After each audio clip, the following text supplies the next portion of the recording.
I'm living a life I can't get out of. Last night, I did it again. I went to his house, let him use my body, and came home with money for my son's school fees. This morning, I looked at myself in the mirror and didn't recognize the woman staring back. I need help. I don't know how to stop. This is my story. It started 3 years ago when I was 20 and stupid. I met him at a party. He was charming, confident, and made me feel like the most important person in the room. Within weeks, I was completely consumed by him. My family didn't approve. My mom said something was off about him. My sister called him controlling, but I didn't listen. I thought they were jealous of what we had. When he suggested I quit school so we could spend more time together, I did it without hesitation. When he said we should move to a different city away from my family, I packed my bags that same night. I told myself this was what real love looked like. Sacrifice, total devotion, putting your partner first. I was so wrong. The cracks started showing almost immediately after I moved in with him. He criticized everything. The way I dressed was too revealing or not sexy enough. My cooking was bland. I talked too much or not enough. I was gaining weight. I wasn't attractive anymore. At first, I tried harder. Changed my hair. Bought new clothes with money I didn't have. Learned new recipes. But nothing I did was ever right. Then he started comparing me to other women. His ex was more ambitious. His coworker had a better body. My own sister was prettier and more intelligent. That last one broke something in me. But instead of leaving, I stayed. Because by then, I was already pregnant.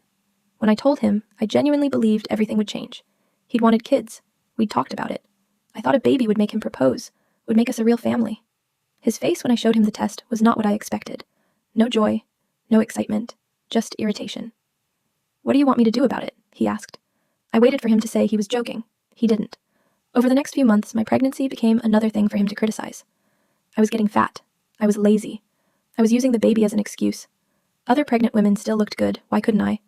My family had no idea where I was. I'd cut them off completely when I left.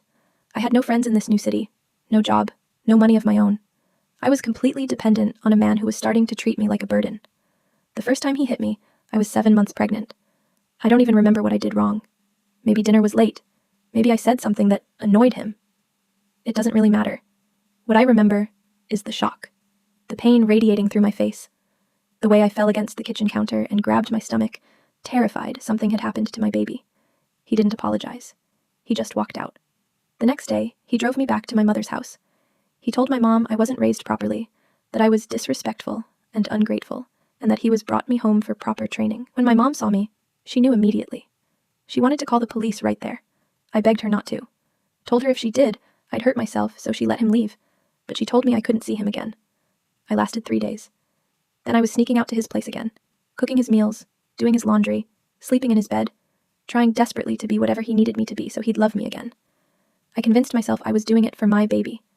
Every child needs a father, right? I couldn't be a single mother. People would judge me. My son would grow up damaged without his dad. At least, that's what I told myself. The truth is, I was terrified of being alone. He told me constantly that no other man would want me now. I was pregnant with another man's baby. I had no education, no career, no prospects. He said I should be grateful he was still willing to deal with me at all. And I believed every word. My son was born on a Tuesday morning. His father wasn't there. The day before, he'd taken me to some back alley clinic to be induced. He wanted the baby to come at the same time as his sister's baby. Some weird family thing I didn't understand and was too exhausted to question. It was horrible.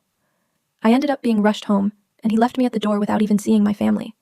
My mom and sister had to take me to the hospital. I labored for 14 hours. When they placed my son in my arms, I looked at his tiny, perfect face and swore on everything I'd never let that man near us again. That promise lasted exactly 2 weeks. My family was supportive at first. My mom helped with the baby. My sister was the best auntie to my son. But when started sneaking out to see him again, their patience ran thin. "You're choosing a man who beat you while pregnant over your own child's safety," my sister said. She wasn't wrong, but I couldn't stop. My mom eventually sent me to stay with my aunt in another town, hoping distance would help. It didn't.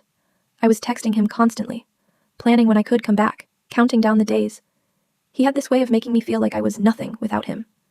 And then, just when I'd start to doubt myself, he'd send a sweet message or call saying he missed me, and I'd fall right back in. That's when I found out about the others. 2 other women, both with his children. One baby was older than my son. The other was born just months after. A normal person would have been done right there. Not me.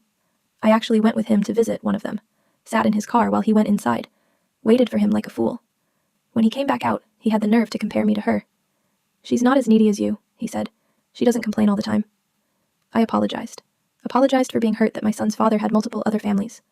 About a year ago, I met someone else. He was kind, patient. He didn't care that I was a single mother. He said he wanted to marry me, help me relocate, give me and my son a better life. For a few months, things were good. I felt like maybe I could actually escape. Then my baby's father texted me.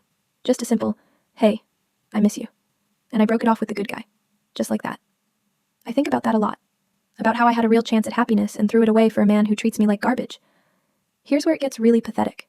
I have a job now. It's not great, but it's something. I work at a motel making barely enough to cover the basics, but raising a child costs so much more than that. Diapers, formula, clothes he grows out of every few months, medicine when he's sick, and now school fees. His father doesn't just help out of love or responsibility. He helps when I'm useful to him. If I come over and sleep with him, he pays the school fees. If I cook and clean for him, he sends money for his upkeep. If I'm available whenever he calls, he acts like a father for a few days. The moment I try to set boundaries or say no, everything stops. The money disappears. The phone calls end. And I'm left struggling alone, watching my son go without because I tried to have dignity. So I go back. Every single time, I go back. Not because I love him anymore. I'm not even sure I ever really did. I think I just loved the idea of being chosen, being wanted, being enough for someone, but now I go back because I don't know how else to survive. Last week, my son needed medicine. He had a fever that wouldn't break. I didn't have the money. I texted his father. He said, "Come over tonight." I knew what that meant. I went anyway. I let him touch me, use me, treat me like I'm nothing. And then I took the money and bought my son's medicine. This is my life now, trading my body for my child's basic needs. My family barely speaks to me anymore. They're exhausted. They've tried to help me leave so many times that they've given up. My mom told me last month that she can't watch me destroy myself anymore. That she'll always love me, but she can't enable this. My sister blocked my number after I went back the last time. She said, "I'm teaching my son that women exist to be used and abused, and she can't be part of that." They're both right. I know they are. But knowing something and being able to change it are two completely different things. The worst part is what I'm teaching my son. He's only 2, but he's starting to notice things. He sees his father ignore me. He hears the way he talks to me. He watches me cry after his father leaves. What kind of man is he going to become if this is what he thinks relationships look like? What kind of woman will he choose if he grows up thinking, this is how you treat the mother of your child? I'm terrified I'm breaking him the same way I was broken. That I'm creating another generation of pain because I'm too weak to stop the cycle. I'm writing this because I'm desperate. I need someone who's been here to tell me how they got out, how they survived. I need to know if it's actually possible, or if I'm just going to be stuck like this forever. Because right now, it feels like I have 2 choices.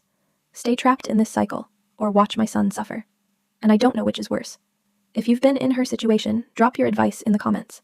She needs to hear from people who survived this and came out the other side. What would you tell her to do? How can she break free?